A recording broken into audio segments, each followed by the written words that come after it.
Have you ever been halfway through a Commander game and thought to yourself, I have too many friends and need to fix that problem? Hi, my name is Wesley and welcome to Meliorum, and this is Deck Tech, where I run through one of my Commander decks and teach you how to play it. On today's agenda, we have Tergrid, God of Fright, which is my mono-black Stax deck.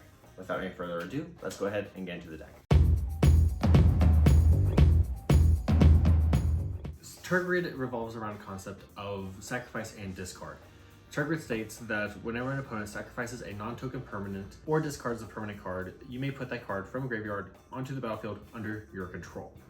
This is an extremely powerful ability. People were pushing a lot for Tergrid to get banned. The reason for that is because Tergrid is an excellent Stax commander. Now, what Stax is it is a playstyle that locks other players out of the game. This is different from Hate Bear, where Hate Bear just kind of removes the opponent's ability to do anything sneaky. Stax just removes all ability to do anything. But with that being said, we're going to go ahead and dig into some of the combos. Getting into the combos, there's only two main combos that this deck relies heavily on. The reason why I use air quotes is because realistically, the deck kind of revolves around everyone else's at the table and you just try and steal it. But there is one game-winning combo, which is Chain of Smog and Professor Onyx, where you just ping everyone to death. The other combo that this works in, and this is purely just to make everyone mad, is Marilyn of the Mornsong and Opposition Agent.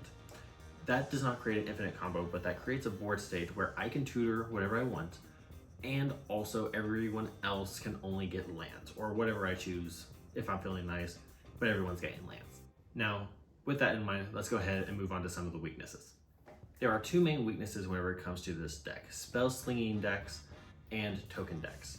The reason for this is because, as far as the spell slinging is concerned, Tergrid revolves around permanents and stealing permanents. Instants and sorceries are not permanents.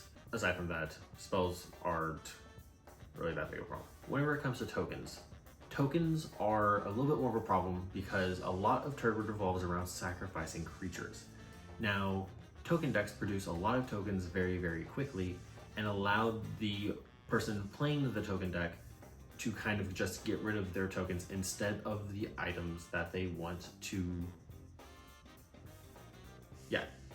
getting rid of the tokens instead of getting rid of creatures I want. The reason why this is a problem for me, because if you might be wondering if tokens are still permanents. Yes, kind of, sort of. Whenever you sacrifice a token, it still goes into the graveyard, but the second it hits the graveyard, it fizzles, which means it no longer exists. That means that there's nothing for me to steal with Tergrid. And as a result, it just kind of allows me to not have as much leverage as I would like. Now, one way I've combated this is I do have Massacre Worm in this deck, and most tokens tend to be on the weaker side, usually at or below a 2/2, and that allows me to kind of do a board wipe and then steal the things that I want. Again, that's kind of the main weak points of this deck. I have contingencies for pretty much everything else. Another quick side note is I do also impact myself with Tergrid, so a lot of times I also have to discard or sacrifice permanents. But if I steal someone else's, let's say Dragon, and I really want to keep what's on my board, I can go ahead and get rid of that. Moving on to some of the notable cards. Now, we already mentioned a few of them. First off, we have the Massacre Worm, which we mentioned before, the Mono Black Board Wipe, Opposition Agent, Marilyn of the Mornsong combo, Chain of Smog, and Professor Onyx combo. Those are the big ones I mentioned before. However, there are a handful of other really mean cards that just kind of affect the board state. First up, Phyrexian Obliterator. Whenever a source deals damage to a Phyrexian Obliterator, that source's controller sacrifices that many permanents. It's a great deterrent. Next up, Torrent of Hailfire. That is a late game end combo. There's a lot of ways I can produce a lot of mana, and it targets each opponent, not an opponent. Next up, Rankle, Master of Pranks. Quick card draw, discard, and sacrifice engine. This is a little bit better in the later game, but it's still helpful just before Tergrid comes out, just so I can kind of prep the board state. Next up, Cosmic, Butcher of Truth. Just a very strong Eldrazi. Again, a late game kind of game ender.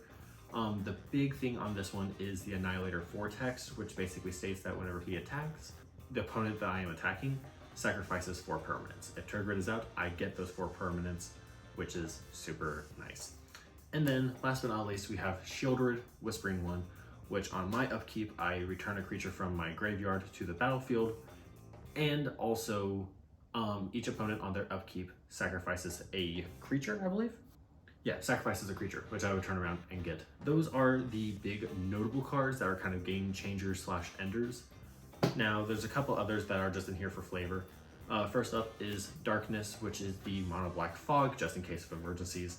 There's also Smokestack, which revolves around sacrificing, but it's also the reason why a Stax deck is called a Stax deck, just for an extra little bit of flavor. There's also Chains of Mephistopheles.